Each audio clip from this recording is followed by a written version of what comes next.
Bangladeshis living in shanty colonies are being exploited by the ISI agents.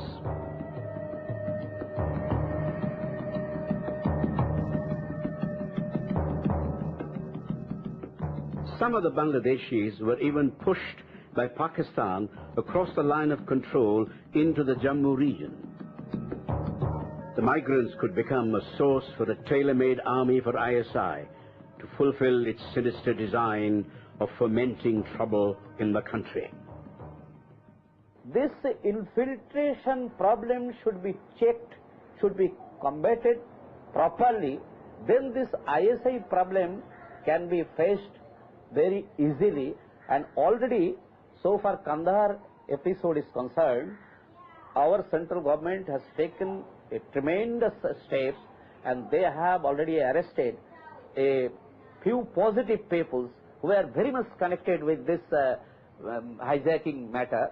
And also this time the State Home Minister Buddhadev Bhattacharya, he has also accepted that now the ISI activities in West Bengal is in a dangerous level.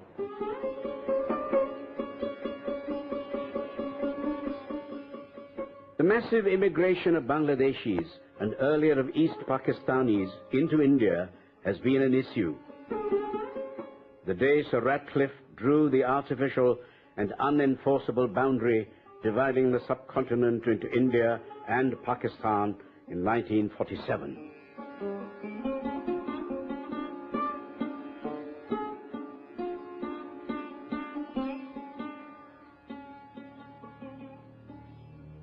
Owing to the inherent fallacy of partition, economic and social interaction across the border between India and Pakistan and between India and Bangladesh remained as before. As a result, many people have settled down on the Indian side of the border as a matter of course. The creation of Bangladesh in 1971 indeed boosted the process.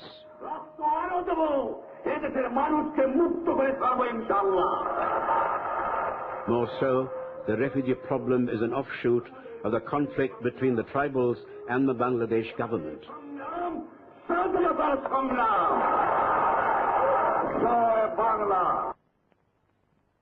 The tribals, mainly Chakmas, have been fighting against the systematic settlement of Bengalis in the region, which completely changed the demographic complexion. This settlement of people caused a major ethnic and religious problem, as the settlers were Muslims and the tribals were mainly Buddhists. The tribals' demand for the restoration of the earlier position, ban on non-tribal influx, and regional autonomy for the area were rejected, and the Dhaka government continued to encourage settlements. The 1981 census revealed that in the 8 border districts of West Bengal, the population grew at over 60% between 1971 and 1981.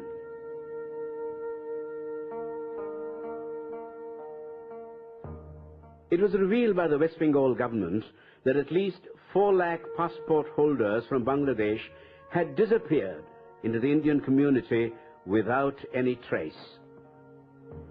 That is, all along this around 4,800 kilometers border, the touts are operating on both sides. They collect these migrants, then push them through the border, which is not only porous, but sometimes it is not even properly demarcated.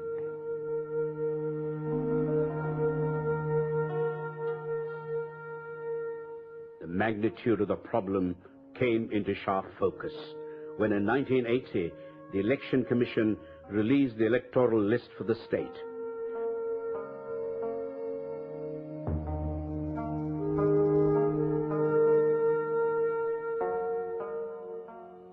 The All Awami Students' Union, who had already launched an agitation against these unauthorized settlers, intensified its stir. Considering the impracticality of the ASU demand that all foreigners who had arrived in India after 1951 must be evicted, it was conceded that March 25, 1957 would be the cut-off point. But identification of the illegal immigrants was almost impossible. Even after 13 years, there is little evidence of the illegal foreigner being actually identified and repatriated.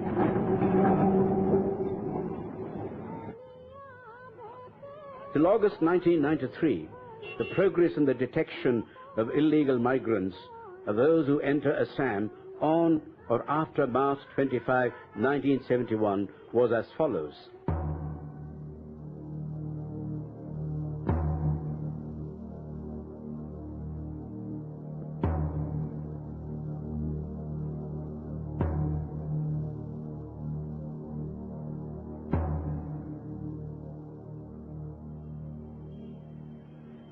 The initial census data tended to suggest that the foreigners' issue had been exaggerated. The then Chief Minister, Hiteshwar Saikia, had a strong following among the Muslims. Saikia refuted the statement by the Union Home Minister, Mr. S.B. Chavan, that illegal immigration continued unabated in his state. In early 1996, when the Assam Gana Parishad returned to power, the foreigners' issue surfaced again. Their avowed criticism of granting voting rights to 6,70,000 foreigners was enough indication of the pot still boiling. The Bodo threat to the Muslim settlers added an element of violence. Then came the demand by the Prafulla Kumar Mahanta-led AGP, according to which the onus of proving that one was not a foreigner was on the accused.